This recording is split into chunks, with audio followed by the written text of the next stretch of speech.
Meus queridos, o capítulo 16 do Evangelho segundo Mateus se detém em torno de um tema teológico bastante complexo e que ele vem trabalhando ao longo de todo o texto, qual seja a identidade de Jesus. Quem dizem os homens que eu sou? Pergunta ele no verso 13, e depois repete a pergunta, e para vocês quem eu sou? No versículo 15, essas duas perguntas nos remetem à ideia de que o que somos, o ser, tem diversas perspectivas. O que somos para a multidão que não nos conhece, mas faz um juízo a nosso respeito. O que somos para os amigos e para os mais próximos que já nos podem conhecer melhor. E aquilo que realmente somos. Percebam que há diferenças marcantes nas respostas dos interlocutores de Jesus. O povo fazia uma ideia muito imprecisa e até bastante confusa acerca da identidade do mestre. Uns dizem que é João Batista, outros Elias ou Jeremias, ou um dos profetas que ressuscitou, diz o texto bíblico. De fato, os contemporâneos de Jesus não tinham a mínima noção de quem ele realmente era, e até por isso lhes pede um sinal, o sinal dos céus ou de Jonas, conforme nós vimos nos versículos iniciais desse capítulo. Por outro lado, é dito na sequência desse mesmo texto que os discípulos conseguiam entender o seu ensino no episódio do fermento dos fariseus. Então era de se esperar que eles tivessem uma ideia mais próxima da realidade do mestre. Porém, notem que naquele momento da pergunta, Jesus ainda não era o Salvador ressuscitado, mas era apenas, entre aspas, um mestre ou rabino errante, um verdadeiro enigma até para os seus discípulos mais próximos. Isso nos leva a pensar que nós somos muitos, ou temos muitas identidades.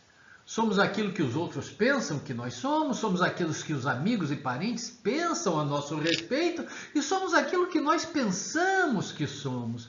Em outras palavras, você pode ser um para você mesmo, outro para a multidão e outro numa relação mais pessoal com alguém. Somos muitos, mas na verdade somos um só.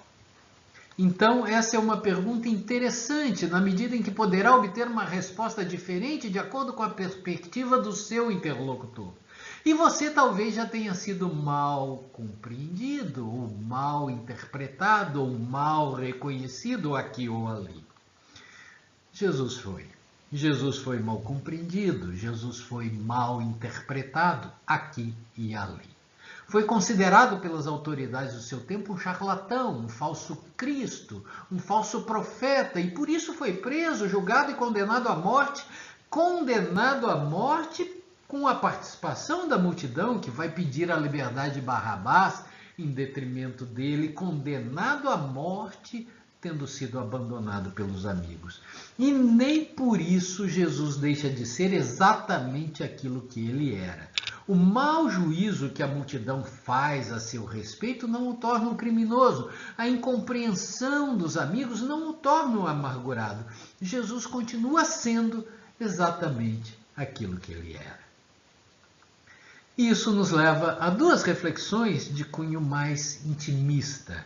A primeira vai dizer que se você é mal reconhecido, interpretado injustamente, isso não o torna aquilo que os outros pensam a seu respeito. Fique tranquilo, meu querido. Deus nos conhece e não se engana a nosso respeito. A segunda pergunta, a segunda reflexão nos leva a perguntar: quem é Jesus para você? Que papel ele desempenha na sua vida? É alguém que você está tentando conhecer? É um mestre que fala coisas curiosas, interessantes e até admiráveis? Ou é um redentor, um enviado de Deus para nos mostrar e exemplificar o caminho que leva à vida, alguém que precisa ser seguido? Que ao nos aproximarmos de Jesus, possamos desenvolver então essa intimidade com ele e com o seu ensino para respondermos como Pedro: para mim, na minha vida, tu és o Cristo, o Filho de Deus que vive em mim.